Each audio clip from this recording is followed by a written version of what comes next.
नमस्ते friends, तर आज मी तुम्हाला ही तांब्याची बॉटल कशी साफ करायची ते सांगणार आहे। अगदी सोप्या पद्धतीने आपण ही तांब्याची बॉटल साफ करणार आहोत। तर तुम्ही बघू शकता आतून ही तांब्याची बॉटल खूपच खराब झालेली आहे। यात पाणी भरून ठेवल्यामुळे खूप खराब ही बॉटल झालेली आहे। आता ही बॉटल अगदी झटपट कशी साफ करायची तर तुम्ही बघू शकता बाहेरूनही तितकीच खराब झालेली आहे। तर सुरुवातीला यामध्ये 1 चमचा मीठ टाकून घ्यायचं आहे। तर अशा प्रकारे 1 चमचा मीठ टाकून झालं की त्यात मी 1 लिंबाचा रस टाकून घेत आहे। तर अगदी घरातल्या साहित्यात आपण ही बॉटल साफ करणार आहोत। तर अशा प्रकारे मी 1 लिंबाचा रस यात टाकून घेतला आहे आणि त्याचबरोबर ह्या लिंबाच्या सालीही आपण त्यात टाकून घ्यायच्या आहे, जेणेकरून छान अशी ही बॉटल आतून स्वच्छ होणार आहे। तर अशा प्रकारे 2 लिंबाचा रस आणि त्याच्या सालीही टाकून घेतलेल्या आहेत आणि नंतर ही बॉटल अशा प्रकारे सर्व बाजूने हा लिंबाचा रस लागेल अशा प्रकारे हलवायची आहे। तर अशा प्रकारे मी त्याचं झाकण लावून घेत आहे आणि हा लिंबाचा रस आणि मिठाचं मिश्रण आतून सर्व बाजूंनी पसरवून घेत आहे। तर अशा प्रकारे हे पसरवून झालेलं आहे। त्यामुळे काय होणार आहे, ही बॉटल आतून खराब झालेली आहे, ती लिंबाचा रस आणि मिठामुळे थोडीशी स्वच्छ होणार आहे। तर अशा प्रकारे हे झालं की नंतर त्यात ही बॉटल फुल भरून पाणी टाकून घ्यायचं आहे। तर बॉटल पूर्ण भरून झालेली आहे। तर तुम्ही बघू शकतात पाणी अगदी घाण दिसत आहे। वेळी ह्या बॉटलमध्ये लिंबाचा रस आणि मीठ टाकलं होतं, त्याचवेळी ही बॉटल जवळपास अर्धी स्वच्छ झालेली होती।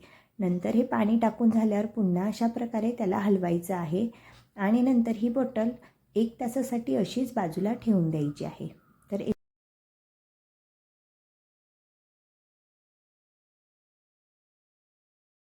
तासानंतर आपण बघूयात। तर 1 तासानंतर ही बॉटल सुरुवातीला आपण बाहेरून स्वच्छ करून घेऊयात। तर बाहेरूनही तितकीच ती बॉटल खराब झालेली आहे।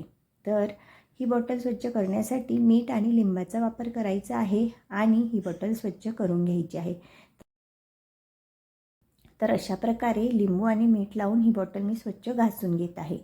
तर तुम्ही या ठिकाणी सोडा, व्हिनेगर याचाही वापर करू शकतात, पण हे प्रत्येक घरात नसतं, त्यामुळे आपण लिंबू आणि मिठानेच ही बॉटल स्वच्छ करणार आहे। तर लिंबाच्या ऐवजी तुम्ही चिंचेचा वापर केला तरीही चालणार आहे। तर अगदी स्वच्छ ही बॉटल झालेली आहे। आता मी ती धुवून घेतली आहे। आता आपण आतून ही बॉटल बघूयात। तर तुम्ही बघू शकतात आतूनही ही बॉटल जवळपास 80 ते 90% स्वच्छ झालेली आहे। हे बघा, झाकणही अगदी स्वच्छ झालेलं आहे। आता या बॉटलमध्ये जे लिंबू आणि मिठाचं पाणी होतं ते तसंच राहू द्यायचं आहे आणि अशा प्रकारे जो बॉटल घासायचा ब्रश मिळतो त्याच्याने ही बॉटल स्वच्छ घासून घ्यायची आहे।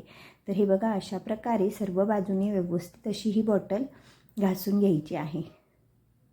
तर तुमच्याकडे अशा प्रकारचा ब्रश नसेल तर तुम्ही दात घासायच्या ब्रशचा वापर केला तरीही चालणार आहे।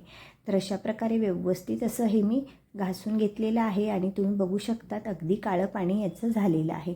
आता हे पाणी मी फेकून देत आहे आणि बॉटल व्यवस्थित अशी पुसून घेत आहे। तर तुम्ही बघू शकता अगदी स्वच्छ अशी ही बॉटल झालेली आहे। मी आणि बाहेरूनही अगदी नवीकुरी ही दिसत आहे। अगदी झटपट आणि कमी वेळात आपण ही बॉटल स्वच्छ केलेली आहे। बाहेरून तर अगदी ही नव्यासारखीच दिसत आहे। तर मग घरच्या साहित्यात ही बॉटल स्वच्छ झालेली आहे। मला जर ही टिप आवडली असेल तर व्हिडिओला नक्कीच लाईक करा, शेअर करा आणि चॅनलला सबस्क्राईब करायला विसरू नका। आणि तुम्ही हा व्हिडिओ कुठून बघत आहात हे कमेंट करून नक्कीच कळवा।